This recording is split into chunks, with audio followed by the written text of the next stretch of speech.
Hello guys. Hey. And welcome to another video. So today is a bit of a story time video. Just quickly, hoodie gang. From Japan. Sorry. Anyway. So yeah, it's more of a story time. Our last story time video, we spoke about how we met, and a lot of it was to do with what I'm going to talk about. So should we just get into it? We decided the best way that this would be, the best way to do this for you guys and for us as well, rather than us just Blabber. at you, I'm gonna ask questions in a timeline, but questions that generally people ask either him or me or FAQs. Yeah, like basically FAQs. Yeah. Yeah. And if someone is watching this and they're going through something at the minute, guys, literally I promise you, just drop me a message privately, however you want. Just drop me a message. My Instagram will be at the end. Our Instagram. So yeah, just literally drop me a message. We can call, whatever. So yeah, let's get into it. So one of the first questions we're gonna ask is, when were you diagnosed firstly? So I was diagnosed in 2016. And so what led to a diagnosis? So like what did you experience? Symptomatically. Yeah. Yeah, so first symptom was my left side, and I still got an issue with my left side, but the left side of my body wasn't functioning the same. Yeah. In a way, it, like, stopped functioning. So a couple of stories, once I was at the gym, and I was just getting warmed up on bench, so just doing chest, and I was using the dumbbells. It's funny because the reason you use dumbbells is because normally one side is stronger than the other, so it helps to even it out. And in this case, one side really was a lot stronger than the other. As I was pressing the dumbbells, and it was a lightweight, so it was just a warm up, my left arm, so the dumbbell just went crash, and it just crashed into my chest, and I was like, that's so weird. And I had no control over it, and then... It was just weak.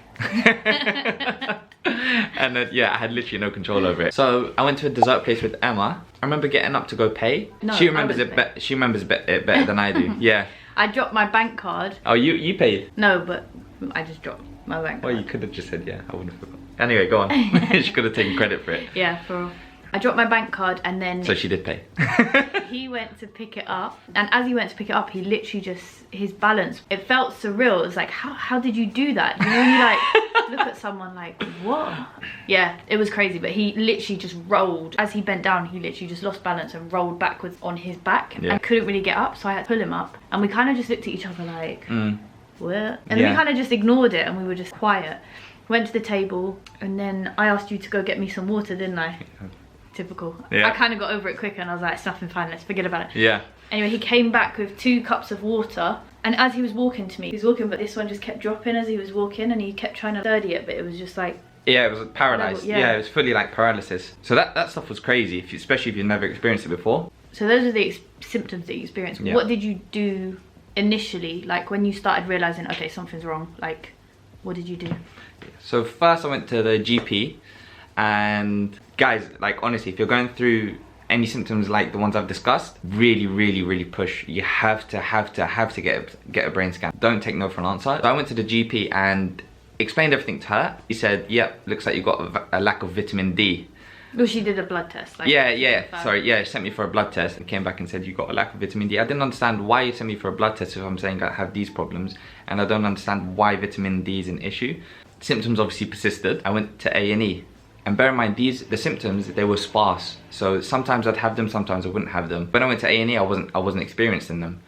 So when I ended up there, she ended up doing a few observations. So not scans, but just reflex tests. Yeah. Like making sure, put this hand up, look at my finger. Yeah. Like all that kind of stuff. That's exactly it, yeah. She literally got it spot on.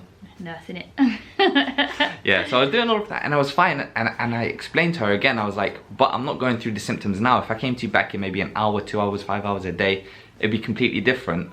She still sent me home. So I went home until one day we were fasting, so it was Ramadan, and I remember I woke up with, like, I've had headaches and stuff, but this was different. This felt like someone had my brain in their hand and they were just squeezing the life out of it. And I remember crying over it, and I think I've only cried once other than that over pain. I remember I went to my parents' room because I was still at home at the time. So I went to go see my dad about it because my dad already thought it was a tumor as well. So I went to go to speak to him, and he was sleeping, so I went back to go to sleep. I thought, let me try and take some meds, but I was fasting, so I was like, no, let me not take some meds.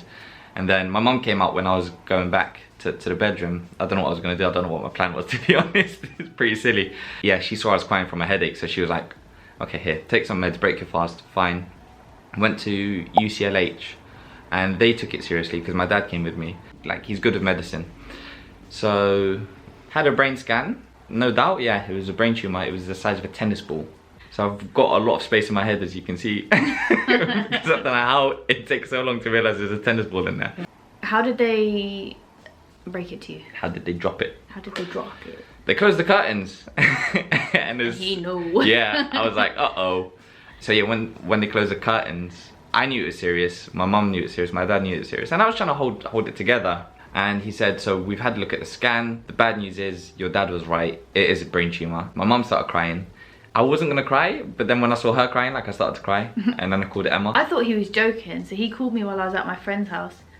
And he was like, it's a brain tumor. And I was like, what? He was like, yeah, like it's a brain tumor.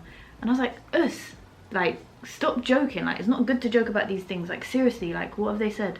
I didn't believe it was a brain tumor. I don't know what I thought it was. But yeah, he was like, it's a brain tumor. And then I was like, say wallah. And then he said it and I was like, you know when you just can't believe something, like you'll never think it's gonna happen to you or someone that you love or know or care about or anything. And I was like, okay. To be honest, you know what? Like a lot of it is hard. I know if you're going through it, obviously it's very difficult, but as well it's difficult for people around you because some of them don't know how to react. You don't know yourself how to react. So they don't know how to react based on what you're after and things. So it is very difficult. So a lot of things get involved. So while they were reviewing it and looking at it in the hospital, they sent me home on a steroid, so it's called dexamethasone, because there was swelling around it as well. So dexamethasone basically just reduces the swelling and makes your appetite crazy. I was eating tables, chairs, phones. He got so big. Yeah, I really so fast. Yeah, you just wouldn't stop eating. Side effects. So you had dexamethasone, and then from that you were transferred, weren't you? Yeah. Oh no. So you went home. Yeah, I went home on Dex. And then they told you to come back in, but you had to go to the National Hospital. Yeah, so I went there, had my surgery. Everything went well in the first surgery. I'm just gonna butt in here. Yeah, because she remembers more than I do, if I'm honest. So from the first brain surgery, they said, you know, there's potential side effects after your surgery, and they kind of went through a little list. But you know when you get told about side effects and they say like 1%, 10%, 5%, you're just like, oh, it'll never happen to me. Oh, it's fine. Like brain tumors already happened. Like that stuff will never happen. And even if it did, it's no biggie. Yeah. Like all of them were like pretty basic side effects, but one of them was seizures. And we were like, nah. Yeah. Nah. Yeah. Literally within a few weeks of his surgery, he had a massive seizure. Yeah. Exactly. But we'll get into that maybe in another video. Yeah. So we might do a couple of health related videos and stuff. Yeah. So yeah. Anyway, so yeah, he still got epilepsy. So moving on from that, the first surgery was meant to be pretty basic, pretty... straightforward. That's the word, straightforward. Take tumour out, close him up, go recover, and get on with your life. Yes. Mr. Man over here, his swelling just didn't go down. Like, it just got bigger and bigger and bigger. For those of you who are squeamish, look away. Yeah, we've got a picture of Osama, what he looked like when he had a lot of swelling after surgery. It kind of looks like an egghead. So if you're squeamish, I would advise just fast forward a little bit until that picture's gone. But yeah, this is a picture of what he looked like. So yeah, as you can see, there's a lot of swelling. It was, you know, do you know what? Yeah, and the swelling would travel around my head. Do you remember? So it'd be there, and then it'd be like here, and then it depended on where you what way you how I slept. Yeah, it was so if he slept on one weird. side, the swelling would go like it would like drain down to that side. So then he'd wake up and have like a face out here. If he was sitting up, it would like go somewhere else. If he was laying on his side, it'd go here. It literally looked like an alien. It was so weird. Like every morning I'd wake up and be like, all right, so this is what we're going with today. This is look of the day. Yeah. So anyway, we called up and they were like, it's fine. Some people's swelling takes ages to go down. It's fine. Don't worry. So we didn't worry. We left it. But then it was just like really getting worse and worse. And I wore a hat everywhere. Yeah. And it got to the point where we were like, no, this isn't normal. Like, no. Then I went to A&E. So I remember going back to A&E, the one where they first done the obs as well. They took it a lot more serious this time because I just took off the hat and I said, and I put the hat back on. And then they started doing ECGs and all these things, which I don't think are necessary for brain, but I think they were just a bit panicked. And then I got readmitted back to the National Hospital. Yep. Went back there and we had to have a second brain surgery, so they wanted to check it out. They wanted to have a look. So I popped open my head again, had a look. So then the surgeon came out after his surgery while he was in recovery, and I was with his mum. Basically, he said, I'm really sorry. And this is literally how he came to us. I'm really sorry. And we were like, what? Like, you don't say that to people, like, ever. And he was like, we've had to remove part of his skull. It was really infected. Normally you'd say, so we've got like a bit of a hiccup. He's absolutely fine. But yeah, something like that. At least say first he's fine, and then go with the, but this happened. Yeah. Right? Yeah. That's literally how he said. But no, he literally was like, I've got some bad news. But he basically was like, we've had to remove part of his skull. It was really, really infected. There was loads of this and loads of that. And we were like, what do you mean remove? He's like, there's just a section that we've taken off. Let it heal over for 6 months. He'll have to come back in and have another brain surgery to put in a titanium plate for him. And we were like, oh my God. And we obviously were crying and was really upset because it was just a shock, something we weren't expecting. We were expecting them to just go in, like fix something and the swelling be kind of sorted, but that wasn't the case.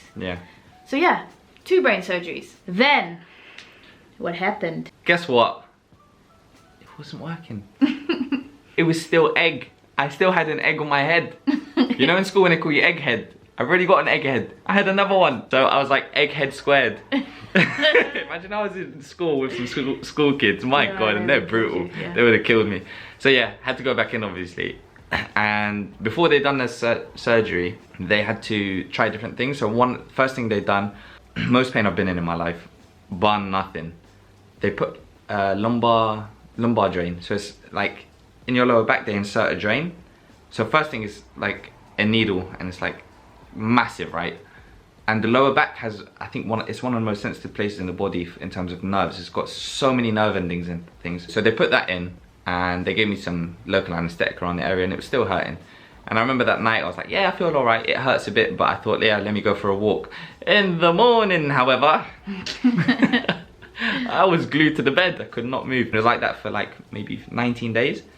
Just waiting for the swelling to go down. It'd go up, down, left, right, anywhere, but where it's meant to go. He was ready to self-discharge, like he was gonna pull it out and walk out. They basically said, look, we think we've tried as much as we can with this. I think to get you home what we need to do is put in something called a shunt. A ventricular, a VP shunt. So that's basically like a silicone tube that they've inserted, as you can see. Turn your head, bro. Oh, your hair's too long. As you can see, so here, basically this is where they opened a flap of skin. They put the shunt in, it goes down his neck and then down to his tummy and drains the fluids down there. That was also painful. But the thing is, it sat on the nerve, so it literally got on my last nerve. Like the cable was literally on my nerve for maybe 6 months. Well, the only thing that helped was codeine. He got addicted. Codeine's one hell of a drug. So be careful. I've never done drugs in my life either, so that was the first time, so I was like, let me use it while I can. That was that. Ended up getting married with no skull. No skull. So in that time, he obviously had to wear a protective helmet because if anything dropped on the place where there was no skull, it would be... Yeah, devastating. Yeah, it wouldn't be great. Nope. Sorry, just a quick story. So I was wearing a helmet and I was also wearing a suit for work. I was walking to work and someone just went, like just on my head. I've never been, like, you just get so angry with stuff like that. It's like, why? I've not got a motorbike helmet. But do you know what it is? You know, when you look... It was a skateboardy dude helmet though. No, it wasn't. It was, that's what skaters wear. Is it? Yeah. Okay. That's literally what skateboard dudes wear. Yeah, but I think as well when you're young, people think he's fine. If I kind of wish I took my helmet off and said, "Yeah, look what you've done." Yeah. But yeah, I was fine anyway. So that was 1 surgery to remove, 2 surgery to investigate the swelling and remove plate, 3rd surgery putting in a shunt, and then he had to have his 4th one, which was January 2017, which they finally put in a plate. And thank God that was the final one. And so, I've got a metal head. So right here, you can see a bit of the scar there. And yeah, right here, there's like a metal plate. And so yeah, he does beep at every single airport we go to. Every single time. No, in Algeria, they don't work. The metal detectors do not work. I did not beep. I was with my uncle. And my uncle said, it's not working. And they were like, what do you mean it's not working? He took the handheld metal detector and he put it on my head and he was like, they're like, oh, it's not working. And yeah, it's weird because now everywhere I go, obviously I get stopped because the metal detector beeps, and they're always like with the sticky beeper detector thing. And they always go around there, so I always have to just grab their hand and just go, it's here, it's here, mate. Bro. Yeah. So yeah. But brain tumor wise, I think for Osama, I think it was the seizures that really got him down, and the recovery side was difficult. But coming like just from the brain tumor, I think he recovered very easy. Like the first surgery, you recovered physically and like emotionally and everything within like literally 2 days. He was discharged after one night. Yeah. It was very, very quick. Very like you had the right meds, you were fine. You weren't really complaining of any pain, were you? No, good to go. There was no pain, literally. Yeah. I felt fine. So look, if you are going through it, like I said, and you just want someone to talk to, and sometimes you don't want to talk to someone in your family, or you want to hear some, reach out to me. I'm gonna put the Instagram here, so it's @theexamfam. And yeah, if you message me and my wife are the only ones who'll get it. So, and to those who already know us from previous videos, our subscribers, all of you guys, our family. Yeah, literally, like we literally see as family now. We take you everywhere with us. Literally. I hope this gives you a bit more of an insight into who we are as people. What we've been through. Yeah, what we've been through. I know people have been through like 10 times worse. I met them in hospital, and some of the stuff was crazy. Yeah, like we really just want to get closer to you guys, get to know you a bit better, and vice versa. So you guys can always reach out to us as well. Other than that, so we're gonna leave it there, guys. We hope you got an insight into what Osama's been through. Well, us kind of as well. Both of us. Yeah, and yeah, we will see you in the next video. Like, comment, share, subscribe, all the usual. The jazz. Yeah, exactly. Thank you all, and adios.